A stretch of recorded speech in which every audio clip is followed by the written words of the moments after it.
Hello there. Hi, everyone. Welcome. I hope everyone is doing really well this morning. I just thought I'd do a little video. I've just posted up on the For Modern Mothers website in the blog section, a little blog this week all about tips for slowed labours. This is sometimes called, very unhelpfully, failure to progress. Okay, so if you are, or when you are in labour, if labour, there is a chart, a curve, as there's many charts and curves in pregnancy, about how quickly your uterus is supposed to progress, and how quickly your uterus is supposed to be reacting to help you birth your baby. This has been decided, and if your labour is taking longer than is maybe expected, maybe your uterus hasn't got the message about this, then you might have written on your notes these really unhelpful words: failure to progress. Failure. Okay, this is not a great word to be bandying around to a woman, a couple who are in labour at all, but this is what it's called, and it just means that the labour has slowed and stalled for some reason. This could be because of the position of baby, and I'll talk about that in another post and another video. It could be for no obvious reason.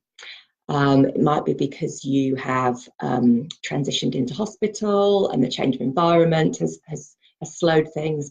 It could be many, many things.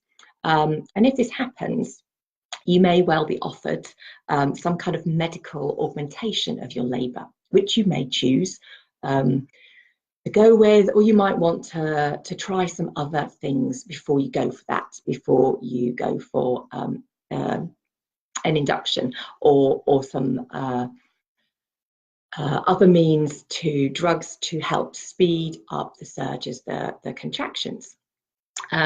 So it can be interesting that to know how the body works and to understand that, and to what you could do and things you might change that might get the uterus back on track, might get your body and all the hormones flowing, and the labour all on its own without any other intervention might stop being a failure and get back into a lovely rhythm and cycle of those surges, bringing your baby out into the world. So these are some top tips, some simple ideas that is really could be useful to try.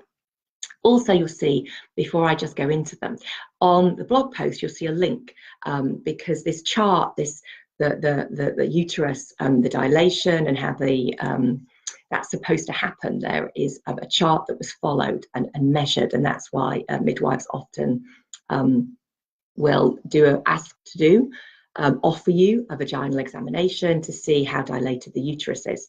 And this was for many years the chart that was used as a guide for the first stages, the upstage of labour. That a few months ago, the World Health Organization kind of overwrote that and said, okay, that chart actually, everyone's different, and unless there's any other medical reason that we might want to speed the labour up, we don't kind of need that chart anymore. It's not really based on any good evidence and science, and actually let's look at individual women and see how they're progressing. Every woman and uterus and baby are different, and I've got a link to that in the blog post, and that's really interesting to know about as well, because some hospital and trust protocols and guidelines might not have kind of caught up with that and updated their guidelines. So it's worth knowing what the most up-to-date information is from the World Health Organization. So there's a link to that in the blog.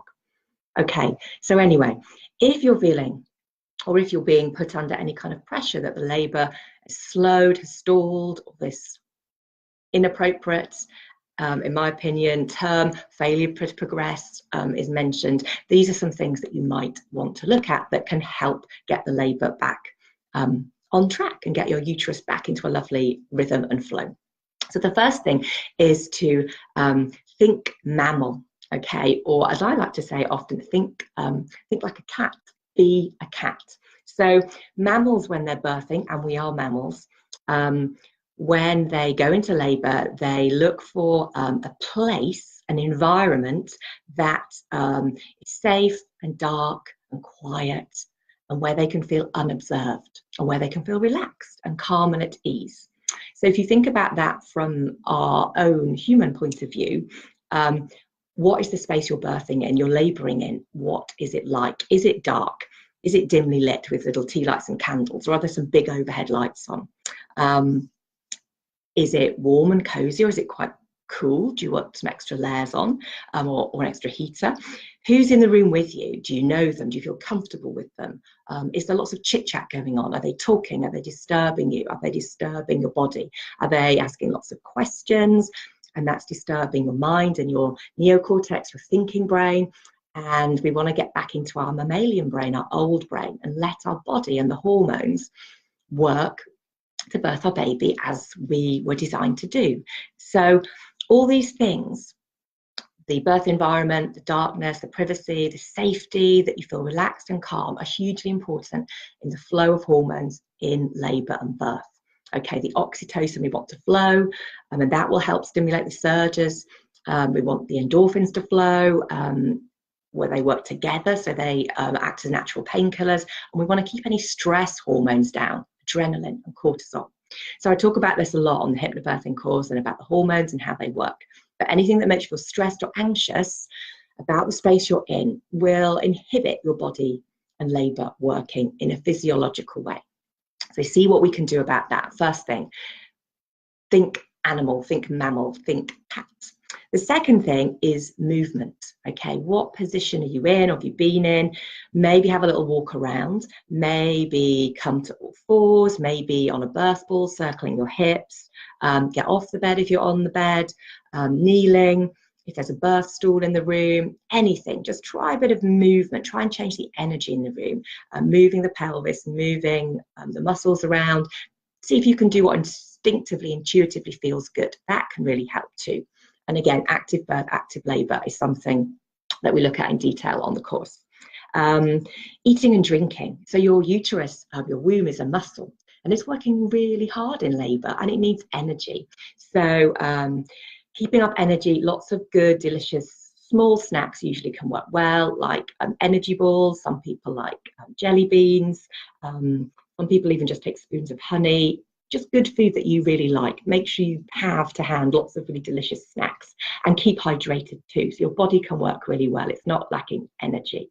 Also, good food, eating things you really like to eat, produces oxytocin, and oxytocin is the hormone we need to birth. So that all works really nicely together. So keeping hydrated, eating and drinking.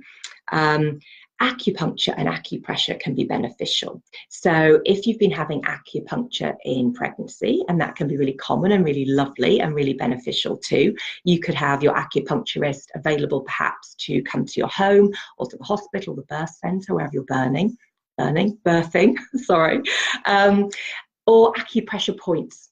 So there's some in the Hypnobirthing book that you get on the course, there's some information on acupressure points, and I also give you again, a bigger PDF guide about acupressure points that either you can do yourself, or your birth partner, or if you have a doula, can help you with that. And they're really simple.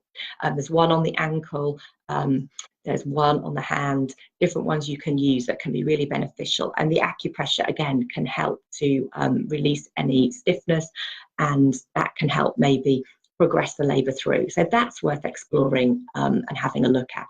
And let me know if you want any more information about that, or about really good acupuncturists here and around York, because there are some amazing, amazing people that I know. Also, getting the love flowing. So for some people, kissing and cuddling, stroking the skin can be really lovely. Even nipple stimulation, and even clitoral stimulation, even orgasm can be amazing. Huge oxytocin flow. You might want to ask some privacy with your partner and get the midwives to leave the room. This won't be uncommon. They'll have been asked this before, and they'll know this themselves. So that's not an unusual thing to do. But even just some kissing and cuddling, and having that, again, that lovely flow of oxytocin, that sense of love and being loved, can hugely help in labour and in birth. So final one. Okay, so the final tip is just allowing your mind to be free, trying to let go of anything, any thoughts or feelings or worries or anxieties that might be holding you back. So something held in the mind that's worrying you can stop the body from releasing and birthing. It can stop it letting go. So if you free your mind, the body can follow. And I've heard so many stories about this happening. There's a lot cited in the one of the Ina May Gaskin books, but personally I've heard this anecdotally from women I know from the hypnobirthing courses who have let go of a fear or a worry or something, and then it's really taken off. So that can be hugely important. So you might voice out, you might say something, releasing it, letting it go, and that psychological release can have a really corresponding effect on your body. Okay, so that's it. They are my some tips for restored labour, failure to progress. Stop saying that awful word, that awful term. They're on the blog post as well, all written down, and there's more information and links through too. So I hope you found that useful. I'll put a link to the blog post below so you can head straight there. It's over on the formodernmothers.com website. And I hope you enjoyed the video. Thank you for watching, and let me know, please, feedback, any comments, any feedback, any other videos you'd like to see.